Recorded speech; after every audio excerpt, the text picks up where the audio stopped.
ఏపీలో భారీగా పెరిగిపోయిన చికెన్ ధరలు. ఏపీ, తెలంగాణలో భారీగా పెరిగిన చికెన్ ధరలు కిలో 300. ఒకప్పుడు మాంసాహారం ఏ పండగకో ఫంక్షన్కో వండేవాళ్ళు. కానీ ఇప్పుడు ముక్క లేనిదే ముద్ద దిగదు అన్న పరిస్థితి వచ్చింది. మధ్యతరగతి వాళ్ళు వారానికి ఒకసారి నాన్ వెజ్ తెచ్చుకుంటే, ఉన్నత వర్గాల వారి ఇంట్లో రోజు చికెన్, మటన్ ఉండాల్సిందే. అలాంటి చికెన్ ధరలు ప్రస్తుతం కొండెక్కి కూర్చున్నాయి. ఎంతలా ఉన్నట్టు ఉండే రేటు డబుల్ అయింది. ఏకంగా కిలో 300 అయ్యింది. ఏపీ, తెలంగాణ రాష్ట్రాల్లో చికెన్ ధరలు భారీగా పెరిగాయి. సో, గత వారం కిలో చికెన్ 250 నుంచి రూ. 280 మధ్య ఉండగా ఇప్పుడు ఏకంగా 300కి అయితే పెరిగిందనమాట.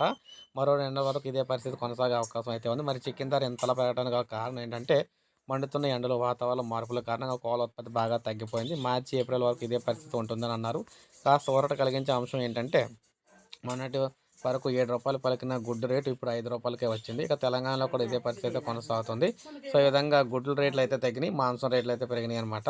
సో, ఇది మనకు లేటెస్ట్ అప్డేట్. ఇప్పుడు వచ్చింది, ఒక లైక్ చేయండి, సబ్స్క్రైబ్ చేసుకోవాలి, మన ఛానల్ సబ్స్క్రైబ్ చేసుకొని